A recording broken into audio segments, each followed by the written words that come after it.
Pertama-tama kita selalu panjatkan puji syukur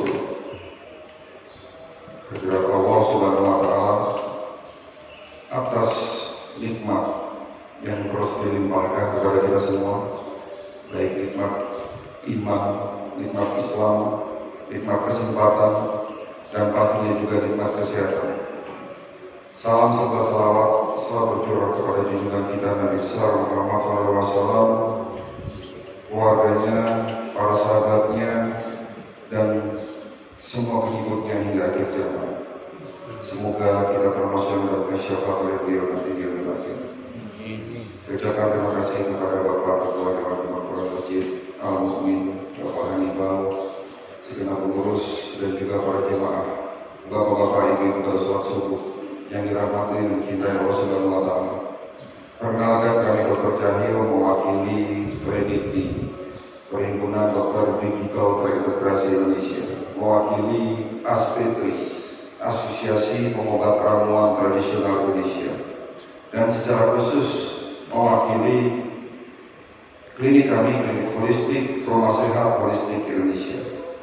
Dan pada kesempatan baik ini, acara ini kami namakan manasik kesehatan. Adapun manasik kesehatan ada dua tujuan. Tujuan pertama adalah memberikan edukasi, pendidikan kesehatan dalam rangka mencegah khususnya penyakit degeneratif, penyakit jantung, koroner, dan stroke masih menduduki peringkat pertama sebagai penyebab kematian nomor 1 di Indonesia. Lalu Badan Kesehatan Dunia WHO menetapkan negara kita Indonesia menduduki peringkat ke-6 untuk penyakit kencing manis, diabetes mellitus, dan angkanya terus bertambah Bapak Ibu sekalian. Oleh karena itu perlu adanya upaya pencegahan. Tentunya tindakan preventif harus dimulai dengan promotif. Pendidikan kesehatan ini sudah kami lakukan sejak 5 tahun yang lalu dari masjid ke masjid, dan semoga kedatangan saya di Masjid Al-Mu'min ini lewat kegiatan manasik kesehatan bisa menjadi ilmu yang bermanfaat. Lalu tujuan kedua dari kegiatan ini, kami akan memperkenalkan sebuah konsep pengobatan secara holistik.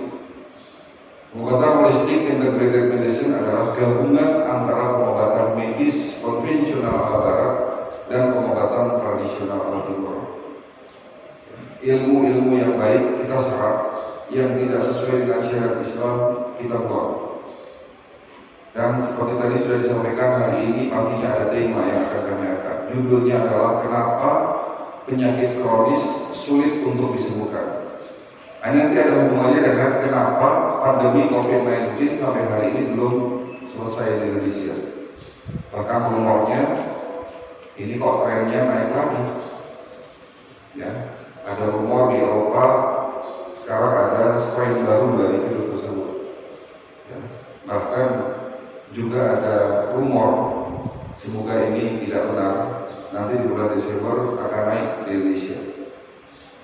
Nah, itu pertanyaannya, kenapa pandemi COVID-19 khususnya di Indonesia belum berakhir? Ya. Dan bagaimana cara mencegahnya? Ya, terutama penyakit-penyakit seperti jantung, stroke, diabetes, hipertensi, asam urat. Bagaimana cara mencegahnya? Nanti di akhir saya akan memaparkan 7 langkah sehat ala pengobatan holistik, yang dimana di dalamnya nanti ada cara-cara sehat ala Rasulullah SAW. Baik Bapak Ibu sekalian, sebelum saya masuk materi, saya ingin bercerita sejarah berdirinya pengobatan holistik di Indonesia. Secara khusus, pengobatan holistik di Indonesia memang belum lama ya, baru sekitar 20-30 tahun yang lalu. Kami bukan pionir memang. Karena Rumah Sakit Holistik Internasional di Purwakarta sudah mulai berdiri sejak 30 tahun yang lalu. Tapi saya ingin cerita kenapa saya mengambil jurusan pendidikan naturopati. Jadi kalau dokter yang mengambil pendidikan pengobatan tradisional medicine itu jenis spesialisnya adalah naturopati, praktisi pengobatan holistik. 20 tahun yang lalu setelah kami lulus menjadi dokter, kebetulan saya lulusan Fakultas Kedokteran Universitas Islam Sultan Agung Semarang. Awalnya ingin melanjutkan pendidikan spesialis bedah, tapi niat berubah. Tahun 2004 saya memutuskan belajar pengobatan timbul nabawi. Awalnya kami mempelajari pengobatan timbul nabawi. Bersama-sama pada saat itu dengan beberapa dokter dari Semarang, mungkin salah satunya sekarang sudah cukup terkenal di YouTube, Dr. Jainul Akbar. Kita belajar salah satunya di Malaysia, di Institut Al-Waida Malaysia. Dan saya juga mendapatkan kesempatan luar biasa untuk berangkat ke Cina, belajar pengobatan PCM di sana, Traditional Chinese Medicine. Nah, setelah kami mendalami pengobatan tradisional, bukan berarti kami meninggalkan ilmu pengobatan medis, tetapi justru kami kawinkan, kami gabungkan antara pengobatan medis ala barat dan pengobatan tradisional ala timur. Karena semuanya baik, tidak ada yang lebih baik, semua baik. Akan menjadi lebih baik kalau kedua ilmu itu saling berkaitan, ya. Tetapi tentunya dengan dasar pengobatan secara Islami, ya, karena memang di dalam konsep pengobatan itu ada metode-metode yang diharamkan oleh Nabi kita, ya. Nah, disinilah akhirnya kami mulai fokus untuk terus mendalami pengobatan holistik, update ilmu dan juga teknologi, ya. Dan sejak 15 tahun yang lalu klinik Rumah Sehat Holistik Indonesia berdiri. Kami ada di Tangerang, awalnya di Semarang, ya, tepatnya di Ruko Kron, Blok J, Green Lake City, Ruko Kron, Blok J nomor 8, Cipondo, Tangerang. Tetapi kami sedang membangun satu pusat pengobatan secara holistik di Indonesia, di Bogor, ya. Di situ nanti semua metode pengobatan ada. Konsep kita adalah one stop healing, mulai dari pengobatan medisnya ada, pengobatan tradisionalnya ada, pengobatan yang didukung dengan teknologi, pengobatan holistik, bahkan nanti kecantikannya pun ada. Nah, kami memang akan membuat konsep itu di Bogor, tapi bukan di kota Bogor, lebih pinggir lagi. Kita ada di pinggir bukit. Memang kita cari tempat yang suasananya indah. Jadi orang berobat ke sana itu bukan hanya mendapatkan sehat secara jasmani, tetapi juga sehat secara rohani. Jadi artinya bisa juga sekalian refreshing nanti. Ini sedang dalam tahap pembangunan. Mohon doa restunya dari Bapak Ibu sekalian. Semoga pembangunan di Bogor segera selesai. Kami targetkan di akhir tahun 2022 insya Allah sudah selesai. Ya. Baik, itu adalah singkat sejarah berdirinya pengobatan holistik di Indonesia.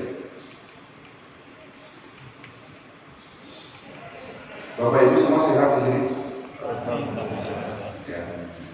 Pertanyaan ini akan merubah paradigma Bapak, paradigma kita untuk kesehatan itu seperti apa? Karena setahu kita, setahu Bapak Ibu, artinya ada dua golongan, sehat dan sakit gitu ya. Tapi ternyata ada golongan ketiga. Justru golongan ketiga ini prosentasinya di dunia ini sangat tinggi, 70%. Data dari WHO mengatakan 70% penduduk dunia ini tidak sakit, namun juga tidak sehat. Jadi sekarang ada kategori sehat, sakit, dan tidak sakit. Ya. Banyak orang yang sakit diabetes tapi tidak merasakan sakit. Bahkan ada beberapa kasus saya temui gagal ginjal merasa sehat. Apa yang dikatakan gagal ginjal? Tentunya fungsi ginjal menurun. Ya. Kemampuan ginjal untuk memfilter darah kita itu sudah tidak ada. Tetapi ada beberapa kasus tidak merasakan sakit, tidak ada tanda-tandanya, tidak ada gejalanya. Saya juga sering menemukan kasus orang yang dengan kondisi penyakit kanker, walaupun memang masih stadium 1 dan 2, tidak merasakan sakit. Jadi tidak sakit belum tentu sehat. Ya. Jadi siapa di sini yang betul-betul sehat? Ada yang benar-benar sehat? Baik, kita lanjutkan langsung masuk materi. Kenapa penyakit kronis sulit disembuhkan? Nah, ini kan temanya pertanyaan. Nah, jawabannya apa? Materinya jawaban. Ada 3. Kalau bicara sakit, ya, perjalanan penyakit itu dibagi menjadi 2, akut dan kronis. Bedanya apa? Kalau akut adalah penyakit yang sedang berlangsung. Contoh misalnya, Bapak terinfeksi virus corona. 3-4 hari kemudian Bapak demam. Nah, pada saat demam itulah disebut sebagai kondisi akut. Tapi kalau penyakit kronis adalah penyakit yang berulang-ulang, penyakit lama, diabetes, hipertensi, jantung, stroke, itu penyakit kronis. Sulit mana? Mana yang lebih sulit disembuhkan? Kronis atau akut? Kronis pastinya. Makanya hari ini kita bahas kenapa penyakit hipertensi sulit disembuhkan, kenapa diabetes sulit disembuhkan. Ya. Kalau bicara sembuh, ini benar-benar sembuh tanpa obat. Ada yang mengatakan, dok, gula darah saya normal, tapi masih minum metformin, glibenclamide, itu tidak sembuh. Dok, tensi saya normal, tapi masih ketergantungan amlodipid, itu bukan sembuh. Yang namanya sembuh itu betul-betul sembuh tanpa obat. Jadi kenapa penyakit kronis sulit disembuhkan? Ada 3 jawaban. Yang pertama, karena gaya hidup yang salah. Salah menurut siapa? Nah, ini. Salah benar ini kan harus ada indikatornya. 1, salah menurut ilmu kesehatan, dan kedua yang paling penting ini, salah menurut ajaran Nabi kita. Nabi kita adalah manusia yang sehat. Ya. Bahkan menjelang usia 60 tahun pun beliau masih mampu berperang, naik kuda, angkat senjata, masih bisa. Konon ceritanya sakitnya beliau hanya 2 kali. Pertama di saat diberikan racun, kedua menjelang mau wafat. Lalu muncul pertanyaan, apa rahasia beliau sehat? Sebetulnya tidak ada rahasia khusus. Ya. Tetapi hari ini kita sebagai umat Nabi terkadang melupakan sunnah-sunnah Rasul yang berkaitan dengan kesehatan. Gitu. Ada salah satu hadis yang membuat saya akhirnya hijrah dari pengobatan medis yang katanya penyakit diabetes hipertensi tidak dapat disembuhkan. Karena kalau Bapak Ibu berobat ke dokter dengan konsep medis, pasti kalau divonis sakit diabetes, hipertensi, apalagi jantung stroke, dikatakan penyakit tersebut tidak dapat disembuhkan. Tapi gara-gara hadis ini saya akhirnya berpikir ulang. Gara-gara hadis ini akhirnya saya mendalami pengobatan timbul nabawi dan tradisional Chinese medicine dan pengobatan tradisional lainnya. Apa bunyi hadisnya? Li kulidain dawa. Setiap penyakit ada obatnya, maka berobatlah kamu. Dan jika obatnya tepat, kata Nabi, insya Allah akan sembuh, tentunya dengan izin Allah. Kami disuruh berpikir. Pada saat itu saya diskusi dengan salah satu ustaz di Semarang. Dokter saya rela berpikir, ini tugas dokter katanya, mencari tahu bagaimana cara menyembuhkan sakit diabetes, hipertensi. Kita sudah punya pegangan kuat bahwa hadis Nabi ini benar. Gitu. Allah tidak mungkin menciptakan satu penyakit kalau tidak ada obatnya. Setuju Pak? Logika berpikir seperti itu. Tapi kenapa ilmu yang saya pelajari selama ini kalau Bapak sakit diabetes tidak akan bisa sembuh? Oleh karena itu saya katakan, saya ambil jalan tengahnya. Bukan tidak bisa disembuhkan, tapi memang sulit. Nah ini sulit bukan berarti tidak dapat disembuhkan. Apa yang menyebabkan sulit? Gaya hidup kita yang salah, kan gitu. Tidak sesuai dengan ajaran Nabi. Ya. Ada salah satu hadis kedua yang justru hadis ini juga menjadikan ilmu pengobatan holistik berkembang di dunia. Semua para ahli sepakat. Ternyata penyebab penyakit itu asalnya dari mana? Ini kita bicara fisik dulu, bukan bicara pikiran ya. Pikiran nanti disampingkan dulu. Kita bicara jasmani dulu. Penyakit jasmani itu diabetes, hipertensi, jantung, stroke gitu. Walaupun nanti ada hubungannya bahwa ternyata pikiran itu akan mempengaruhi jasmani itu betul. Ya. Tapi sumber penyakit itu asal dari mana? Hah? Siapa yang mengatakan? Nabi sejak 1400 tahun yang lalu. Apa hadisnya? Tidak ada tempat yang lebih buruk kecuali di dalam perutnya anak cucu Adam. Ini hadis ini yang membuat saya berpikir lagi. Oh ternyata gerbang utama kok kita sakit itu asalnya dari perut. Dan sekarang kalau kita melihat para ahli hari ini melakukan satu penelitian terus puluhan tahun, ternyata penyakit diabetes, hipertensi, jantung, stroke, bahkan penyakit radang sendi itu asalnya dari perut yang tidak beres, Pak. Nabi sudah mengatakan sejak 1400 tahun yang lalu. Kalau perut berarti hubungannya dengan sistem pencernaan, konotasinya seperti itu, walaupun di dalam perut banyak sistem.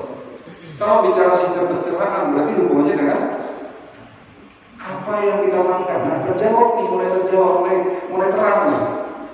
Kenapa hari ini banyak orang sakit di Indonesia, sakit diabetes, hipertensi, jantung, stroke? Kenapa pandemi COVID-19 sampai hari ini belum berakhir? Karena sesungguhnya masyarakat kita ini sebelum pandemi pun banyak yang sudah sakit, tapi tidak merasakan sakit. Nah ini jawabannya. Sehingga di saat virus masuk dalam tubuh Bapak, ya, di saat paru-paru Bapak tidak beres, di saat darah Bapak tidak beres, di saat antibodi Bapak melemah, virus ini akan lebih lama merusak tubuh kita, akan berpotensi menularkan ke orang lain. Tapi kalau paru-paru kita sehat, darah kita bagus, semua sistem berjalan normal, virus itu hanya sampai hidup 3 hari selesai, Pak. Gitu. Hubungannya kenapa? Pola makan bangsa kita yang berubah. Kita lihat pola makan anak, cucu, bahkan kita sendiri itu bagaimana gitu. Ayo kita buktikan siapa di antara Bapak Ibu yang di rumahnya tidak punya mie instan. Siapa yang tidak punya mie instan? Ada nggak? Tunjuk tangan. Nah, ada satu pun yang tunjuk tangan. Bahkan kalau saya nganterin istri belanja, saya selalu perhatikan. Ya. Ibu-ibu pertama kali yang dibelinya apa? Mie instan. Seolah-olah itu menjadi makanan wajib. Oke, pertanyaan kedua, siapa di antara Bapak Ibu yang dalam waktu 1 minggu saja, tidak perlu lama-lama, tidak makan goreng-gorengan? Indonesia adalah masyarakat terbesar konsumsi minyak goreng di dunia. Terbesar, paling besar di Indonesia. Semua digoreng, betul nggak? Nanti akan saya jelaskan apa masalahnya makanan yang digoreng, makanan instan dan seterusnya. Siapa di antara Bapak Ibu yang setiap hari makan minimal 3 jenis buah-buahan? Oke. Sedikit mulai terang. Kita belajar anatomi fisiologi tubuh manusia, kenapa kita bisa sakit. Jadi kalau nanti Bapak ditanya, apa penyebab sakit diabetes, apa penyebab sakit hipertensi, pasti sudah tahu jawabannya. Tubuh kita secara jasmani dulu, kita bicara jasmani dulu, jangan bicara secara rohani dulu. Tubuh kita secara jasmani itu bagian terkecilnya namanya apa, Pak? Bagian terkecil makhluk hidup namanya apa? Sel. Jadi bagian terkecil tubuh kita namanya sel. Jadi kalau ingin buat tubuh kita sehat, kuat, sehat dan kuat, bukan hanya sehat tapi sehat dan kuat, ya sel tubuh kita harus sehat dan kuat.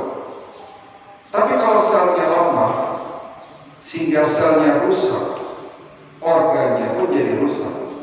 Contoh misalnya, jika sel organ pankreas rusak, muncul penyakit apa? Diabetes tipe 1. Jika sel hormon insulinnya rusak, diabetes tipe 2. Jika sel pembuluh darah kita rusak, menyebabkan aterosklerosis, kakunya otot-otot pembuluh darah, penyakitnya yang kita kenal hipertensi atau tekanan darah tinggi. Jika sel di saraf otak kita rusak, yang biasanya didahului dengan sumbatan pembuluh darah di otak, muncul penyakit stroke, Alzheimer, Parkinson. Artinya semua sel yang rusak menyebabkan penyakit muncul. Pertanyaannya, apa penyebab kerusakan sel? Ada tahu? Penyebab kerusakan sel apa? Penyebab kerusakan sel itu bukan virus.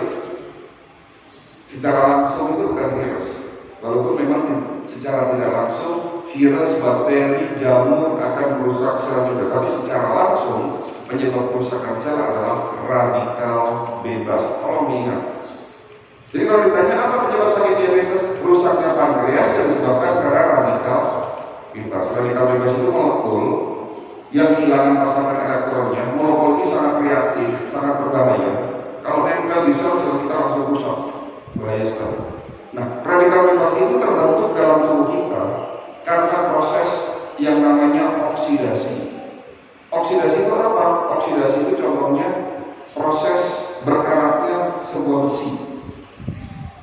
Proses di mana oksidasi itu terjadi dalam tubuh kita karena udara yang kotor, polusi udara, karena pencemaran air lingkungan, karena apa lagi? Karena stres.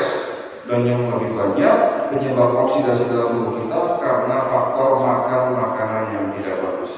Makanan yang selalu digoreng itu adalah makanan yang mudah teroksidasi. Daging yang tadinya sehat, ikan yang tadinya sehat, apalagi tempe, sumber protein terbaik di dunia, buatan Indonesia di tempe, dari negara lain.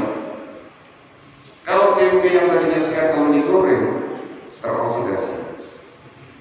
Artinya kita sebagai manusia tidak ada yang bisa menghindari oksidasi. Stres juga menghasilkan oksidasi. Obat-obatan kimia menyebabkan oksidasi dalam tubuh kita. Berarti tidak ada manusia yang bisa menghindari oksidasi. Betul. Karena tidak ada yang bisa menghindari oksidasi, Allah sudah menyiapkan obatnya ada dalam tubuh kita. Penangkalnya, penawar dari oksidasi diproduksi di setiap sel-sel tubuh Bapak, namanya anti apa?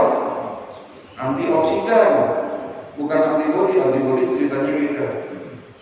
Antioksidan itu diproduksi di tiap sel-sel tubuh Bapak sebagai penangkal dari proses oksidasi agar tidak terjadi terbentuk namanya radikal bebas. Tapi setelah usia Bapak 40 tahun ke atas, produksinya sudah mulai berkurang. Terjawab, kenapa kok rata-rata orang sakit hipertensi jantung stroke itu di atas usia 40 tahun? Bahkan sampai Nabi mengingatkan kepada kita, hati-hati yang sudah mulai masuk usia 40 tahun. Begitu.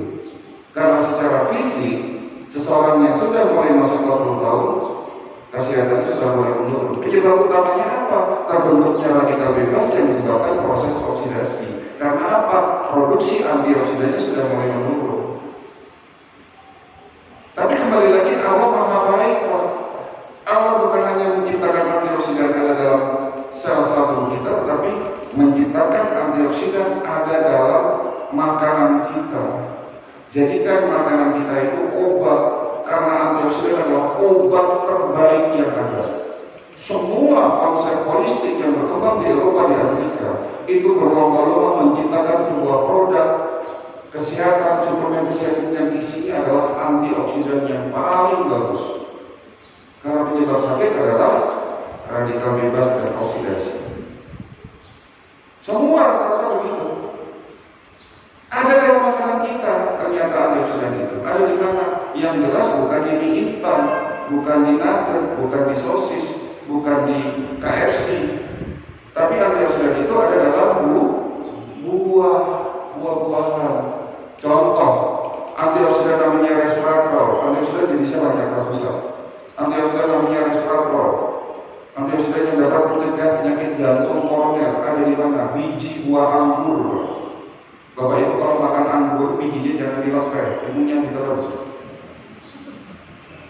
Itu obat untuk mencegah maupun mengobati penyakit jantung koroner. Di Amerika ada satu perusahaan herbal untuk penyakit jantung koroner ternyata dibuat dari ekstrak biji anggur merah.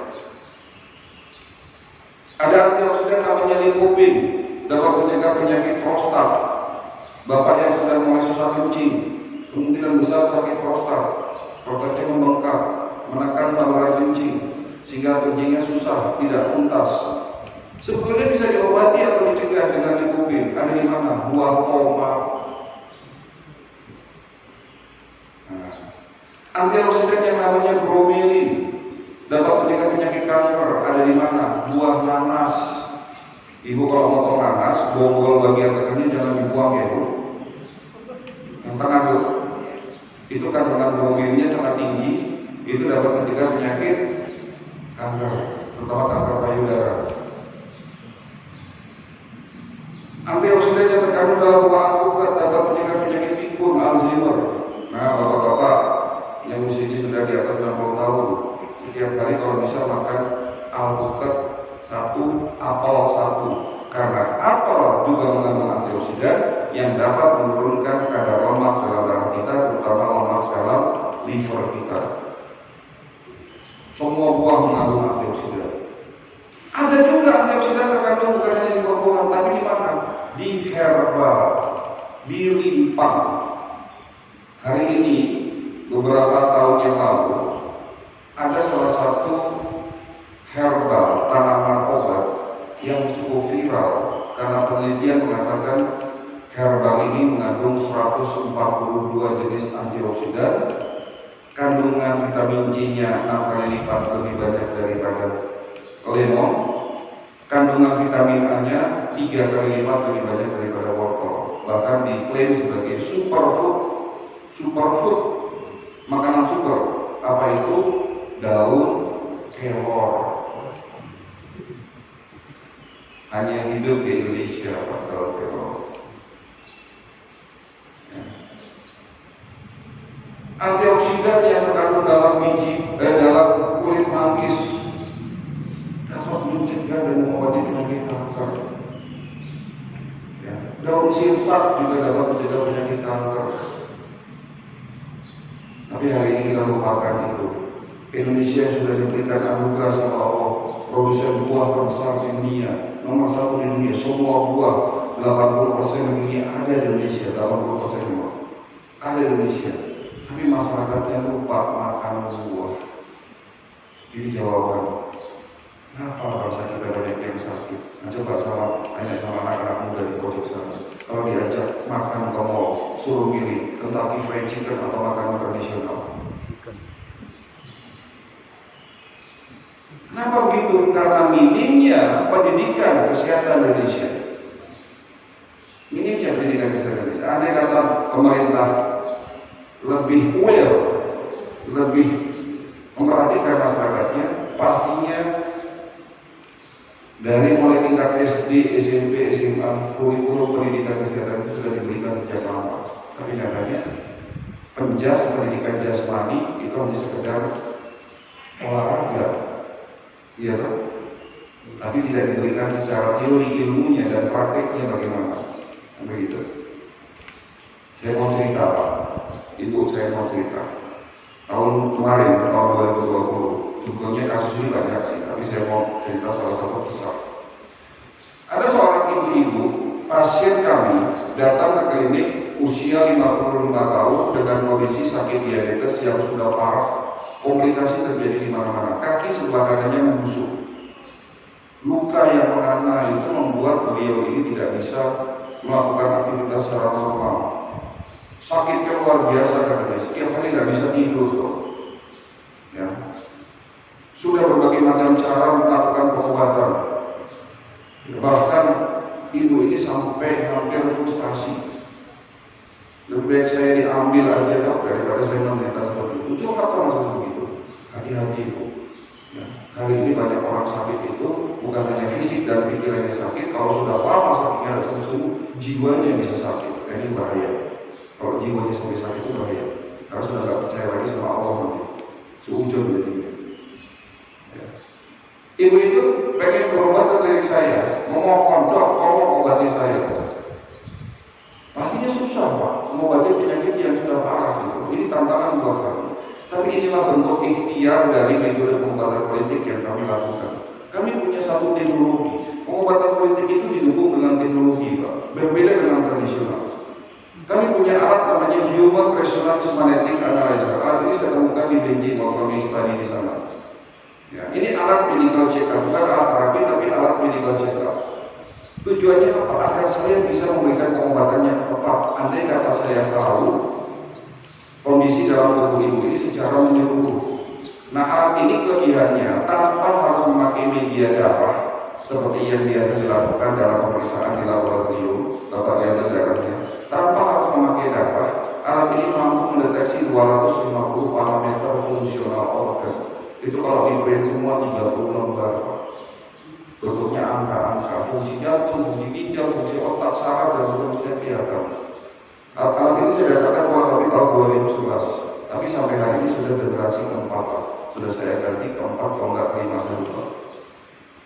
Ibu itu saya periksa, ternyata benar bukan saya. Semua fungsi organnya bermasalah. Fungsi organnya terganggu, jantungnya membengkak, pankreasnya rusak, fungsi ginjalnya tinggal 40%. Ini kalau tidak sudah diobati ginjalnya, ya pasti berakhir dengan gagal ginjal. 60% kasus yang saya temui di lapangan, orang gagal ginjal, itu 60% penyebabnya kalau tidak diabetes, hipertensi, oksidasi. Suaminya bilang, benar sekali dokter Cahyo, istri saya sejak muda, sejak kita menikah dulu, saya baru tahu kebiasaannya, beliau ini suka tidurnya larut malam. Beliau kebetulan hobinya membaca buku. Memang beliau ini dosen S3, pintar memang, tapi memang kalau belajar pun tidak kenal waktu sampai larut malam, jam 1, jam 2 baru tidur. Hampir setiap hari beliau lakukan itu. Nah, ini terjawab lagi. Jam 11 sampai dengan jam 1 malam harus tidur pulas. Pada jam itu 2 jam itu harus sudah tidur. Entah nanti Bapak mau sholat tahajud. Rasulullah mengatakan sholat tahajud ya sepertiga malam. Yang diawali dengan tidur dulu kan begitu. Kenapa jam 11 jam 1 harus tidur pulas? Karena 2 jam itu tubuh kita melakukan bersih-bersih dari apa radikal bebas. Kalau tidak tidur ya proses itu akan terganggu. Pada 2 jam itu tubuh kita melakukan regenerasi sel-sel yang rusak, diregenerasi lagi oleh tubuh kita. Karena tubuh kita memiliki kemampuan secara otomatis dapat memperbaiki sel-sel yang rusak. Kan begitu. Terjawab ya. Kenapa istri saya sakit ya itu? Katanya begitu. Dok, istri saya sejak muda ini kalau malam menjelang tidur itu makan lagi. Orang yang biasa makan kurang dari 4 jam sebelum tidur malam, oksidasi akan terbentuk, radikal bebas akan naik. Bukan berarti tidak boleh makan malam ya. Itu kalau mau makan malam itu sebelum maghrib. Kalau puasa sebelum isya sudah harus makan. Kalau tidurnya jam 10, makannya jam 8 atau jam 9. Lebih baik tidak usah makan. Kalau lapar makan buah. Ya. Dok, sejak muda istri saya tidak suka minum air putih. Ingat, sel kita 80% adalah air. Proses detoksifikasi membersihkan tubuh dari radikal bebas butuh air. Semua metabolisme tubuh berjalan normal karena air. Tapi air putih, air bersih, bukan air berwarna. Contohnya air berwarna ya, teh, kopi, sirup, itu dihindari. Bukan berarti tidak boleh ya. Wajibnya minum air putih. Ibarat begini lah, ibu sakit lalu minum obat. Kalau air putihnya kurang, seperti halnya begini, ibu pengen cuci baju yang kotor, sabun itu ibarat obat. Tapi kalau air bersihnya kurang, malah tambah kotor sabun apa baju itu. Ibu ingin sehat, bapak ingin sehat, minumnya kurang. Minum obat, tapi minumnya kurang, tambah masalah. Gaya hidup inilah yang menyebabkan sulit sekali disembuhkan. Jadi mau tidak mau, suka tidak suka, gaya hidup yang salah ini harus berubah. Kalau ingin sembuh, kemarin ada pasien yang ngeyel, kemarin baru kena saraf kejepit, tulang belakang, sakit katanya. Tingginya 157, beratnya hampir 100 kilo, ibu-ibu. Usianya menjelang 60 tahun. Saya katakan begini, manusia yang usianya di atas 50 tahun, itu otot dan tulangnya sudah mulai lemah. Tumpuan fondasi utama tubuh kita adalah tulang belakang.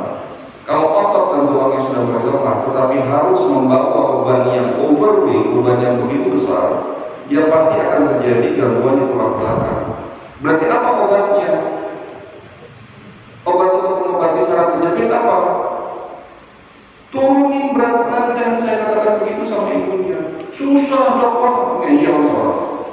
Susah kalau nggak makan malam, susah gini. Dia katakan ya susah kok, sembuhnya juga susah.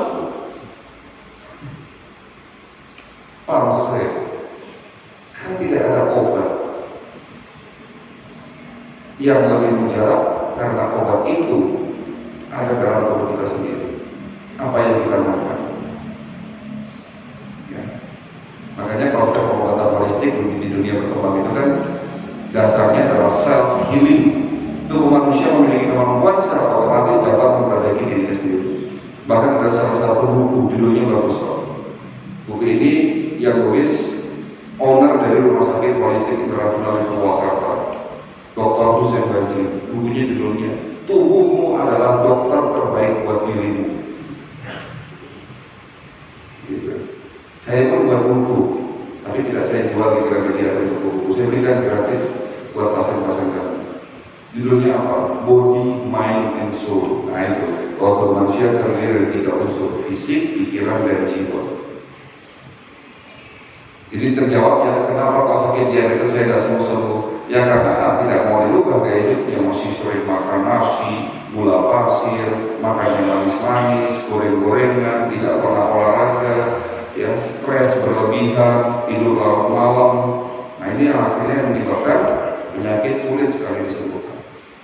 Yang kedua, jawaban kedua, kenapa penyakit kronis sulit disembuhkan? Karena pengobatan yang keliru. Maksudnya bagaimana keliru? Nah ini saya mau cerita lagi.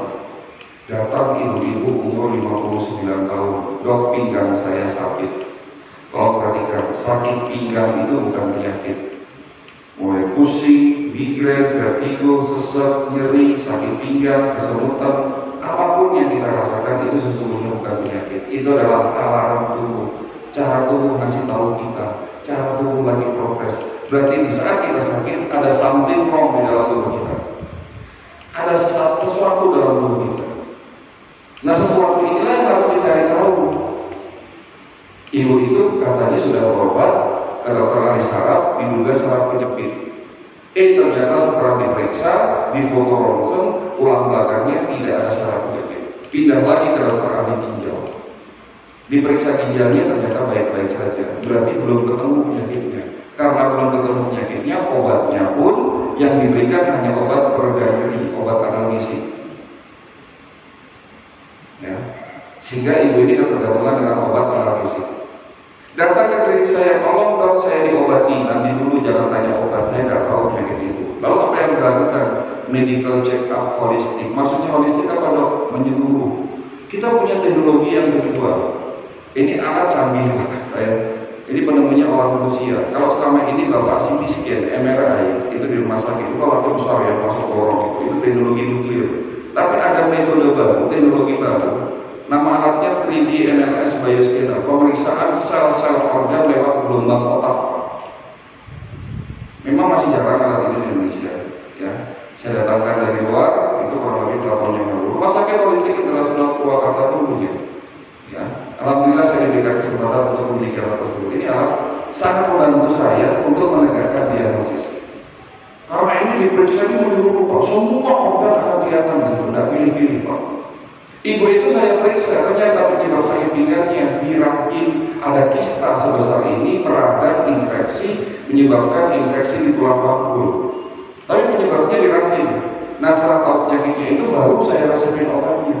Akan berbeda kalau sakit ginjal, akan berbeda kalau saraf kejepit, akan berbeda juga obatnya kalau tadi penyakitnya dirangin. Makanya Rasul mengatakan jika sakit berobatlah kamu, dan jika obatnya tepat maka sembuhlah tentunya dengan seizin Allah. Selama ini kita kan berobat kira-kira Pak. Alhamdulillah setelah saya kasih resep obat yang benar, terarah, dosisnya juga insya Allah pun sesuai dengan penyakitnya, ya sesuai dengan berat badan dan usia, kan begitu. Di bulan ke-3 alhamdulillah beliau sembuh. Kistanya sembuh, nyeri pinggangnya pun sembuh. Kan begitu. Datang lagi bapak-bapak umur 65 tahun, dok saya sering mual, sering kembung, ada nyeri di hati. Mual, kembung, nyeri di hati. Bapak Ibu pernah merasakan itu? Sering nggak? Itu penyakitnya apa? Kira-kira apa itu? Kalau mual, kembung, nyeri di hati, kira-kira sakit apa? Sakit mah. Kalau bapak Ibu sakit mah minum obat apa? Roma. Salah nggak itu? Salah nggak? Ya benar, kalau sakit mah minum Roma ya benar. Karena Roma itu dibuat untuk sakit mah begitu. Tapi kalau sudah 3 bulan minum Roma dan sembuh, berarti ada something wrong. Jangan-jangan bukan sakit mah. Benar, setelah kami melakukan scanning dengan tadi yang saya cerita metode tadi, ternyata bukan sakit mah tapi batuk bedu. Nah, pastinya salah kalau batuk bedu minum Roma kan begitu. Lalu saya resepin obat herbal, kamu bisa sembuh. Datang lagi ibu masih muda 30 tahun, dok sakitnya tuh di sini gitu. Sakit apa? Ibu ini guyonan, maksud saya kok kata ibu, saya itu sakit jantung, ini dada sebelah kiri. Ya, siapa yang bilang sakit jantung masih muda kok sakit jantung? Dokter spesialis jantung. Buktinya apa? Kebetulan bawa hasil rekam jantung. Saya bilang, oh iya benar sakit jantung. Ayo kita buktikan dengan alat-alat tadi. Ternyata juga benar sakit jantung. Tapi kenapa saya tidak sembuh-sembuh ya dok? Kalau sudah minum 6 bulan tidak sembuh-sembuh. Banyak faktor pastinya ini membuat sulit sembuhnya. Ya mungkin karena daya beli yang salah. Tapi setelah kami melakukan pemeriksaan lebih komplit lagi, ternyata jantungnya sakit ini ada penyebab di mana di usus kok. Ada penyakit namanya divertikular, itu menyebabkan jantungnya bermasalah. Bahkan gigi berlubang pun, hati-hati, gigi berlubang jangan dianggap sepele. Karena bakteri yang ada di gigi suka mampir di jantung dan di ginjal. Jantungnya jadi bocor, ginjalnya jadi bocor. Gara-gara bakteri yang ada di gigi.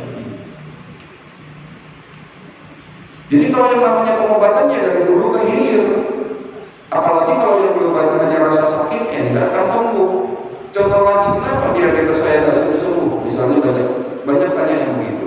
Karena selama ini bapak pakai diabetes, obat yang diminum hanya untuk nurunin gula. Kalau darah ususnya tidak dibersihkan, darahnya tidak dibersihkan, pankreasnya tidak diperbaiki, ya seumur hidup sakit diabetes. Seumur hidup ketergantungan metformin, dibentangin. Ada lagi datang, dok saya sakit asam urat saya 10, setiap hari tangan saya kaku. Saya sudah minum albuminol, peroksidan, minum sebentar, asam uratnya turun, tidak minum, naik lagi. Kenapa bisa begitu dok? Karena ginjalnya bermasalah. Jadi kalau orang sakit asam urat sudah dipastikan ginjalnya bermasalah, fungsi ginjalnya menurun. Berarti yang harus diobati ginjalnya. Holistik itu bukan mengobati penyebab, bukan mengobati akibat, tapi mengobati penyebab sakit. Makanya klinik kami membutuhkan pemeriksaan secara holistik, dibutuhkan sebuah teknologi yang mampu mendeteksi seluruh masalah dalam tubuh kita. Tidak separuh-separuh, tidak sepotong-sepotong yang selama ini kita lakukan di rumah sakit. Karena apa? Gejala penyakit, kalau perhatikan, gejala penyakit belum tentu penyebabnya di tempat yang sakit. Kok bisa begitu? Bisa. Kemarin setelah acara manasik selesai, rombongan ke klinik. Ya, dari rombongan itu, ya, 5 orang pusing. Pusing yang pertama karena penyumbatan saraf di otak, pembuluh darah di otak. Pusing yang kedua karena gangguan nafas. Pusing yang ketiga karena sinusitis. Pusing yang keempat ibu-ibu gangguan hormon. Pusing yang kelima karena masalah pencernaan. Ada lagi ibu-ibu datang, dok saya pusing. Setelah diperiksa dengan alat-alat tadi, ternyata secara jasmani fisiknya normal. Ibunya ngaku, dok saya pusingnya kalau tambah tua. Ini ngomongin pusing pak, penyebabnya banyak. Kalau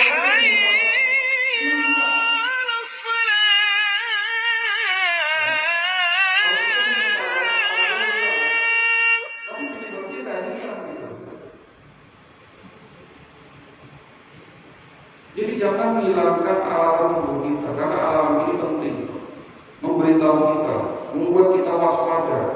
ada something wrong, ada sesuatu yang harus kita cari tahu. Jangan sepelekan alam itu kita. Terkadang rasa sakit berupa kesemutan itu adalah alam yang mungkin harus kita waspadai sebagai bentuk penyakit stroke misalnya.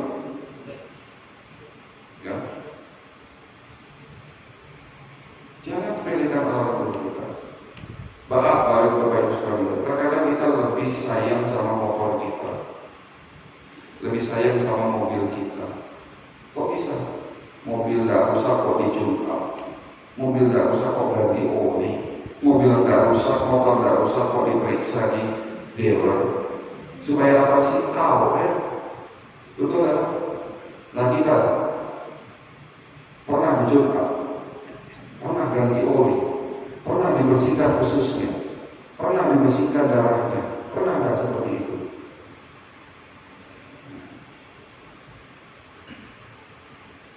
Buat Bapak Ibu yang masih stay di unit ini sampai selesai, saya mau kasih hadiah. Kedatangan saya ke sini nggak bisa, mungkin nggak tahu sekali belum tentu. Ya, harapan saya dengarkan karena ini sampai selesai. Kalau Bapak ada pekerjaan, oke, saya maklum. Tapi kalau hanya sekedar ya mungkin dengarkan ceramah saya sampai selesai. Nanti saya kasih hadiah yang berkaitan dengan kesehatan tadi. Ya. Oke, jadi itu jawaban kedua kenapa penyakit kronis ini disembuhkan pengobatannya dulu. Yang ketiga, karena ketahuannya sudah terlanjur parah. Penyakit kalau belum parah tidak muncul gejalanya tadi. Makanya butuh medical check. Kemarin saya jadi ingat 2 minggu yang lalu jadwal ganti oli, jadwal tune up mobil saya. Saya bawa ke dealer. Sampai di dealer, saya perhatikan tuh, ya, mobil saya dicolokin komputer. Ada komputer, di sebelahnya ada alat scanning. Alat scanningnya nggak besar segini. Keluar darahnya, dari kambingnya polisikan cuma sekarang begitu. Dia nggak perlu nunggu rusak baru diperbaiki. Karena kalau nunggu rusak diperbaiki, terkadang nanti merembet ke spare part yang lain. Keluar darahnya, setelah keluar, Pak, kampas rem sebelah kanan Bapak halus, segera ganti. Oh iya. Padahal kan nggak tahu, nggak ada tanda-tandanya. Karena yang harus di sebelah kanan, apa bisa? Ya bisa. Saya jadi bilang, kalau saya bilang sama Mas ini, Mas, saya juga punya alat scanning kayak begini. Bapak punya alat scanning buat apa? Enggak Mas, alat scanning saya buat manusia. Kalau Mas alat scanningnya buat mesin, buat mobil. Tapi kalau saya punya alat scanning buat manusia. Nah itu dia fungsinya. Kita melakukan medical check up, kita melakukan pemeriksaan holistik, tujuannya apa? Agar tubuh kita awet. Tapi banyak masyarakat yang menolak medical check up dengan alasan takut ketahuan penyakitnya, kan gitu ya. Dengan alasan nggak sempat, dengan alasan mahal. Di saat muda kita menggadaikan kesehatan demi uang, tapi lihat di saat tua banyak orang yang menggadaikan uang demi kesehatan. Ya.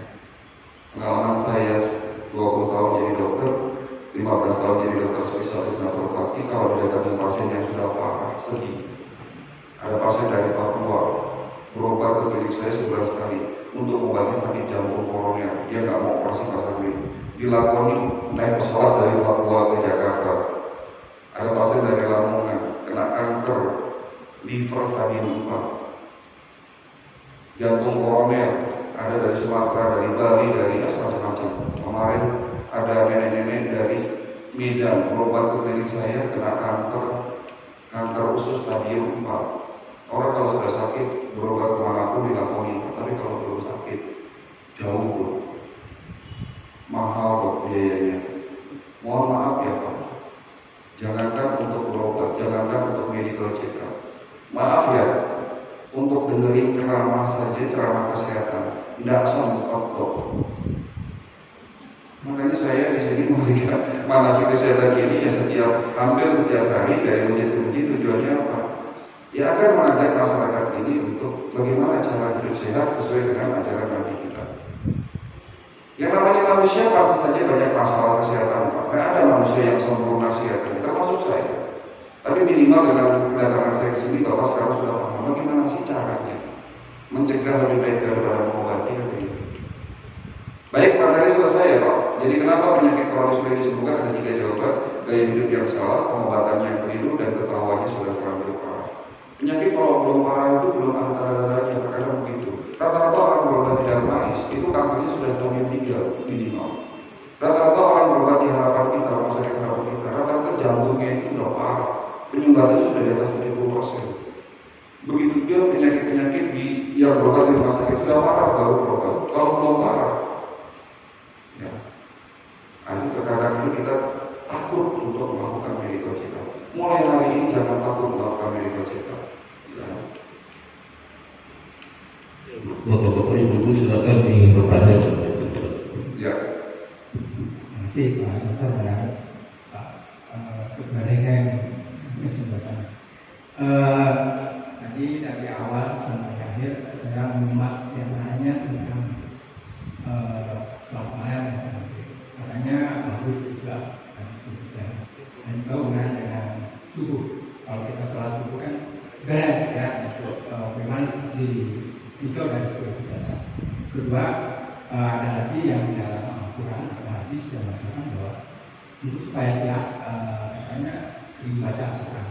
Bacalah Al-Quran karena penawar dalam Al-Quran. Jadi bisa diuraikan. Ya. Topik pada Assalamualaikum. Waalaikumsalam.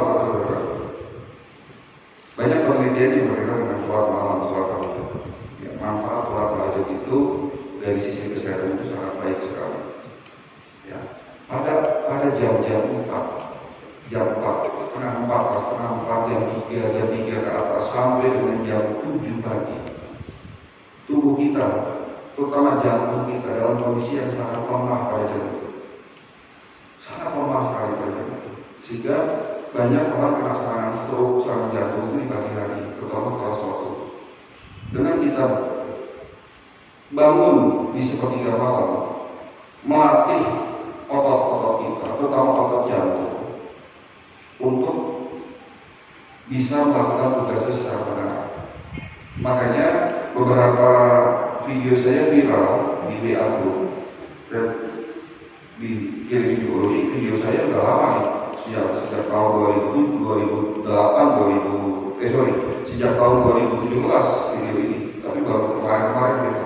Yang saya bicara mengenai tidak boleh tidur setelah sholat subuh. Ya. Karena tidur setelah sholat subuh itu akan melemahkan otot jantung, Pak. Sehingga apa yang terjadi? Di saat otot jantung lemah, otak kita akan kekurangan darah dan oksigen. Di saat otak kita kekurangan darah dan oksigen, kalau ada sumbatan di situ, stroke akan terjadi. Terjadi infak, kurangnya darah dan nutrisi di otak. Yang menyebabkan apa juga? Terjadinya pikun, Pak. Di saat kita sujud tadi yang lama, tadi sudah dipraktikkan oleh ya, imam, sujudnya lama. Itu fungsinya buat apa? Akan mengalirkan darah ke otak. Ya. Karena rata-rata orang yang sudah usia di atas 60 tahun, dalam hasil pemeriksaan scanning yang kita lakukan, itu selalu hampir 70% yang diperiksa di klinik saya, itu saraf otaknya itu terganggu akibat kurangnya darah. Kenapa bisa begitu? Karena kualitas darah dan pembuluh darahnya sudah mulai tidak bagus. Otak adalah organ paling atas. Secara gravitasi, beban otak ini, beban jantung untuk mengalirkan otak ini paling berat. Kalau ke bawah gampang, Pak. Kalau ke samping ini gampang. Tapi kalau ke atas, itu butuh otot jantung yang maksimal untuk memompa darah ke otak. Nah, kalau otot jantung kita lemah, darah kita tidak bisa terpompa ke otak, sehingga yang terjadi apa? Otak kekurangan oksigen, nutrisi, yang pada akhirnya kita akan bermasalah dengan penyakit susunan saraf pusat di otak. Makanya diusahakan setelah sholat subuh, dari mulai sholat tahajud subuh itu, nanti setelah sholat subuh jangan tidur dulu. Tidurnya nanti jam 8, jam 9 boleh lah, silakan. Setengah jam sampai 1 jam silakan. Tapi setelah sholat subuh jangan tidur. Makanya kenapa saya memberikan ceramah di pada sholat subuh, bukan pada sholat isya? Karena pada sholat subuh ini kita biasakan menimba ilmu pada saat ini, pada jam-jam ini itu otak kita sebetulnya lagi fresh-freshnya menerima informasi. Tapi kalau sudah malam, pada sholat isya sudah lelah. Bapak Ibu sekalian, kalau ingin mendapatkan informasi yang lebih spesifik, silakan nanti buka YouTube. Ini bukan YouTube saya terus terang, tapi YouTube-nya SCTV. Ketik Sejadah SCTV. Saya punya acara namanya Sejadah, Sehat Jadi Ibadah. Bincang-bincang kesehatan politik, ada saya, ada Ustaz Solmed, ada Cik Abdul. Sebelum pandemi kita ada di SCTV setiap pagi jam 7 sampai dengan jam 8. Tapi karena pandemi saya nggak syuting dulu. Tapi acara itu dimasukin sama SCTV ke YouTube. Di situ banyak sekali materi kesehatan. Itu acara sudah lama, setiap hari Pak. Ya, silakan Bapak Ibu dapatkan ilmu-ilmu kesehatan secara politik dari acara tersebut. Nanti di rumah ketik Sejadah SCTV, Sehat Jadi Ibadah. Karena tujuan kita sehat apa? Ya agar kita bisa beribadah dengan baik, kan gitu. Nggak akan mungkin kita bisa umroh atau haji kalau kita nggak sehat Pak. Sulit. Kita nggak mungkin bisa sholat berjamaah di masjid kalau kita nggak stroke, kan susah. Ya. Baik, jadi itu jawabannya ya Pak. Jadi banyak hal-hal yang dapat dibuktikan secara sains, keilmuan, apa yang sudah diajarkan oleh Nabi. Karena Nabi itu selalu benar, karena ilmunya langsung datang dari Allah. Ada pertanyaan lain? Ibu? Ya? Iya betul. Al-Quran itu kenapa kita menjadi obat penyembuh? Jadikan Al-Quran itu menjadi asyifa, obat penyembuh bagi diri kita. Tadi di awal saya katakan bahwa manusia terdiri dari 3 unsur, body, mind, and soul. Di saat kita, jiwa kita tenang, mutmainah, metabolisme kita akan berjalan dengan normal, seluruh fungsi berjalan dengan normal. Di saat kita baca Al-Quran, akan ada terjadi ketenangan dalam hati dan jiwa kita. Betul. Di saat hati kita tenang, ya, darah itu akan mengalir dengan cara yang baik, normal. Jadi secara sainsnya begitu penjelasannya. Ya. Di saat kita baca Al-Quran, antibodi kita akan terbentuk. Ya, rasa cinta kita kepada Allah itu akan tumbuh. Rasa cinta kepada Nabi kita akan tumbuh. Karena seorang yang cinta kepada Nabi-Nya, seorang cinta kepada Tuhannya, seseorang cinta kepada pasangannya, ada satu hormon yang akan diproduksi namanya oksitosin. Hormon oksitosin dan hormon endorfin inilah yang dapat menyembuhkan penyakit kita. Hormon endorfin adalah hormon kebahagiaan, hormon oksitosin adalah hormon cinta. Bisa kita ikhlas membaca Al-Quran, akan muncul rasa cinta kita. Bisa itu hormon oksitosin dan endorfin akan terbentuk. Tapi di saat kita stres Pak, yang terbentuk apa? Hormon adrenalin dan kortisol. 2 hormon ini hormon jahat Pak, kalau diproduksi secara berlebihan. Karena 2 hormon ini dapat membentuk radikal bebas. Makanya orang stres pasti sering sakit. Nggak ada orang stres sehat Pak. Tapi kalau orang bahagia, insya Allah sehat. Bagaimana cara bahagia? Simple kata Nabi. Berikan senyuman yang terbaik buat sesama. Karena senyum itu ibadah. Sama yang katakan kita. Tapi kalau bapak atau tetangga cemberut, pasti terjadi sujud. Kenapa kok saya cemberutin gitu? Akhirnya apa yang terjadi? Radikalitas muncul. Orang yang bukannya suka cemberut, marah-marah, jauh dari sehat Pak. Betul nggak? Itu menurut penelitian di Amerika Pak, salah satu ahli nutrisi, gula pasir itu ternyata nggak cocok dimasukin ke dalam makanan Pak. Itu racun putih Pak.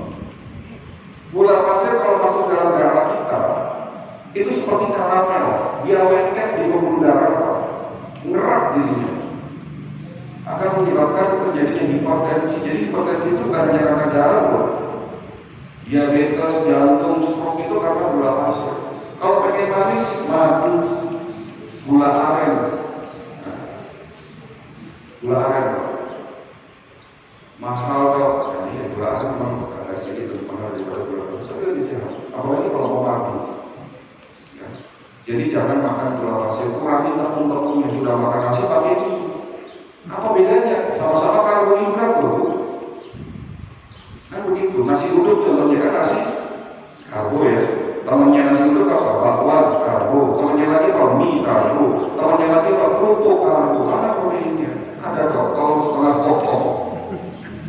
Jadi mulai hari ini Bapak Ibu perhatikan asupan karbohidrat dan protein harus seimbang. Minimal 50-50 antara karbo dan protein ya. Itu cara jaga makan yang ketiga. Cara jaga makan yang keempat puasa makanlah yang halal dan thayyib. Nah ini baru anjuran Nabi. Halalan dan thayyiban. Udang bisa thayyib, bisa tidak. Untuk orang yang alergi berarti tidak thayyib, jangan dimakan. Tapi kalau yang nggak alergi udang silakan, berarti thayyib gitu. Jadi bukan hanya halal tapi thayyib. Thayyib itu artinya baik. Itu langkah pertama. Langkah kedua, jangan tidur larut malam, jangan tidur setelah sholat subuh, jangan tidur antara asar dan maghrib. Hati-hati, tidur antara asar dan maghrib menyebabkan imun kita turun. Bapak akan mudah kena infeksi, Pak. Tidur setelah sholat subuh akan menyebabkan gangguan di otak karena jantung kita melemah. Tidur larut malam menyebabkan radikal bebas naik, begitu. Itu langkah kedua. Langkah ketiga, minum air putih yang cukup. Saya katakan cukup, jangan terlalu banyak, juga jangan kurang dari 1,5 liter. Tidak boleh kurang dari 1,5 liter, tidak boleh lebih dari 5 liter. Nggak boleh lebih dari 5 liter loh satu hari. Kenapa? Kalau lebih dari 5 liter akan mengganggu susunan saraf pusat di otak. Tapi kalau kurang dari 1,5 liter akan mengganggu fungsi di ginjal. Bagaimana cara minum yang baik? Pagi hari minum 2 gelas air putih. Mau hangat boleh, mau biasa, asal jangan es. Usia sudah di atas 40 tahun, hindari minuman langsung dari kulkas, tidak boleh. Tapi bukan berarti harus minum air hangat, juga tidak harus. Yang penting air biasa, air dengan suhu normal. Sampai maghrib pastikan sudah 10 gelas. Ya, bapak yang usianya sudah di atas 60 tahun, terkadang alarm hausnya sudah melintang, sudah jarang haus. Pastikan 1 jam sekali minum 1 gelas. Kalau masih terapi air putih. Ya. Itu langkah ketiga. Langkah keempat, puasa. Untuk materi puasa, insya Allah nanti saya berikan di bulan Ramadan. Saya nggak tahu bulan Ramadan tahun depan sudah full belum jadwal saya. Yang ngatur ada tim saya. Ya, yang mudah-mudahan kalau belum full, saya bisa hadir lagi di sini untuk memberikan ceramah narasi kesehatan dengan tema manfaat puasa dari sisi kesehatan. Jadi kalau orang yang berpuasa itu bukan hanya mendapatkan pahala yang besar, tapi bonusnya sehat. Itu langkah keempat. Langkah kelima, ada satu hadis yang berbunyi, di dalam tubuhmu ada segumpal daging, dan jika segumpal daging itu rusak, maka rusaklah seluruh tubuh kita. Jika sehat, ya sehat pula. Yang maksud Nabi, hati. Manusia terdiri dari 3 unsur, body, mind, and soul. Terkadang pikiran kita akan menyebabkan jasmani kita sakit. Makanya jaga hati, itu adalah langkah kelima. Jaga hati dari apa? Penyakit hati, iri, dengki, sombong, takabur, suka marah-marah, takut, berlebihan, itu kan semua penyakit hati. Ya. Bagaimana cara mengobati penyakit hati? Hanya opik, Pak. Kamu nggak hanya opik? Ada lagunya. Obati ada 5 perkara. Apa? Obati 5 perkara. Ya, salah satunya kumpul-kumpul di majelis ilmu seperti ini, ketemu dengan sesama muslim dan itu, supaya apa terjadi silaturahmi. Kalau orang sering kumpul-kumpul sesama muslim itu sehat, Pak. Kalau sendiri di rumah, dekat di rumah, nggak pernah keluar, nggak pernah berinteraksi sama teman-temannya, sakit, Pak. Makanya kalau ada majelis ilmu seperti ini ya berbondong-bondong. Tapi saya sudah ngobrol sama Pak Hanifah. Di Kelapa Gading ini memang kita minoritas ya. Muslimnya sedikit dibandingkan yang non muslim. Ini tugas berat buat Pak Hanifah, memakmurkan masjid. Tapi saya yakin masih banyak kok yang belum ke masjid ya, untuk sholat berjamaah. Gitu. Sering-sering panggil Pak ceramah. Dr. Jaidul Akbar pernah di sini, panggil beliau. Panggil Dr. Agus Rahmati.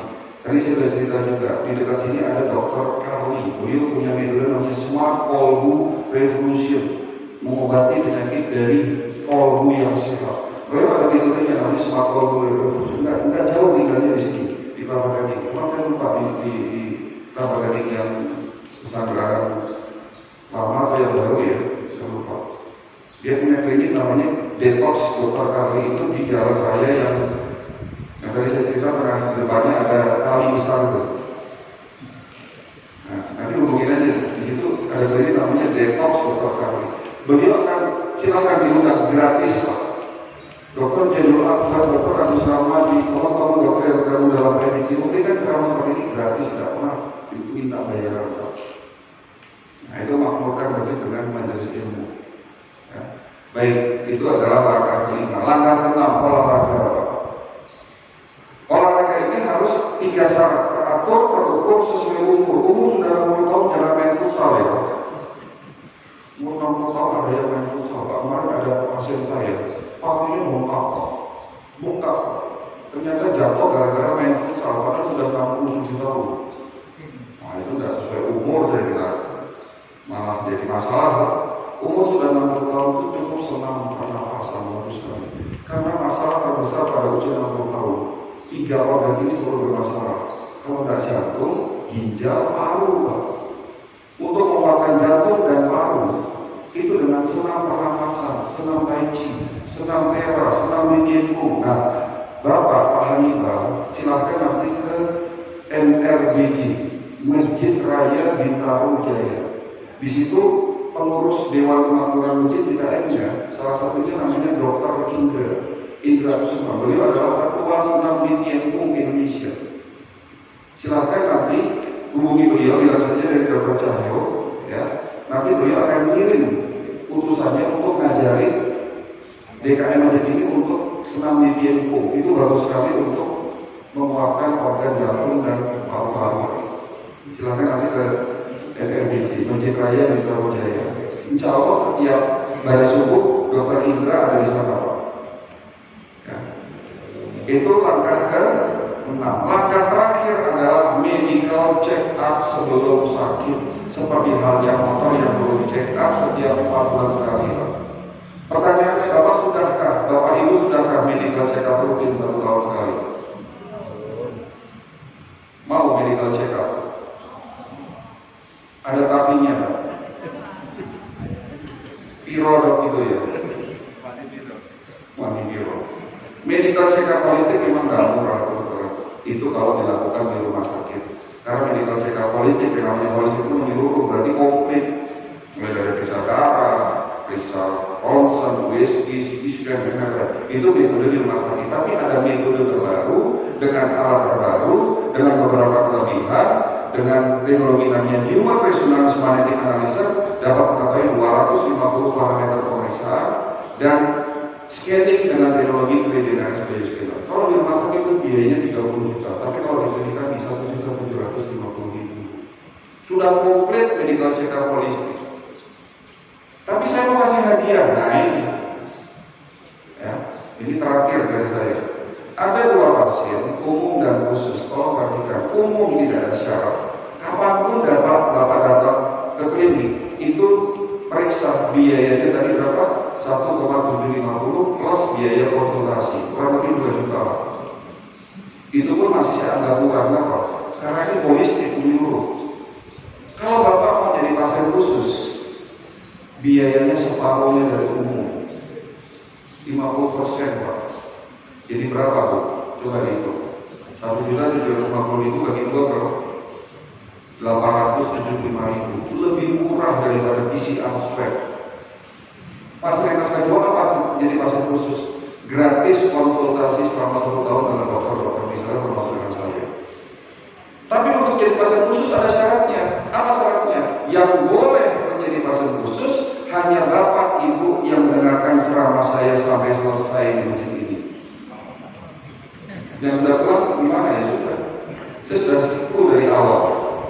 Ada hadiah yang saya berikan. Ini hadiah yang saya berikan. Silakan kalau Bapak Ibu mau medical check up holistik, ya jangan tunda-tunda. Daftarkan sama Mas Hakim di belakang. Ya. Gimana caranya supaya jadi pasien khusus? Pertama dilakukan daftar sama Mas Hakim di belakang. Kalau hari ini mau medical check up di klinik hari ini juga, saya kasih tambahan fasilitas lain. Apa itu? Antar jemput gratis Pak. Gimana caranya setelah daftar? Nanti jam 9 balik lagi di masjid ini, insya Allah mobilnya sudah standby di sini. Kita punya elaf, kita punya beberapa mobil untuk fasilitas yang kita berikan buat jemaah-jemaah yang mau periksa hari ini juga. Kalau Bapak Ibu mau periksa hari ini, insya Allah ketemu sama saya karena hari ini jadwal praktek saya. Praktek saya 1 minggu maksimal 3 hari Pak. Jumat Sabtu Minggu. Tapi kalau besok itu jatahnya masjid yang saya datangi besok.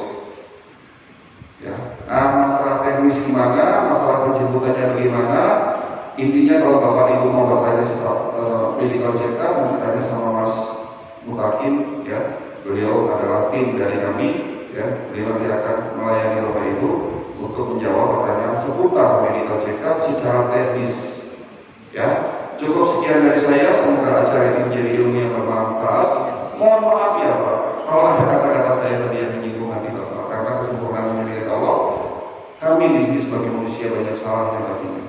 Akhirul kata, wabillahi taufiq, wassalamualaikum warahmatullahi wabarakatuh.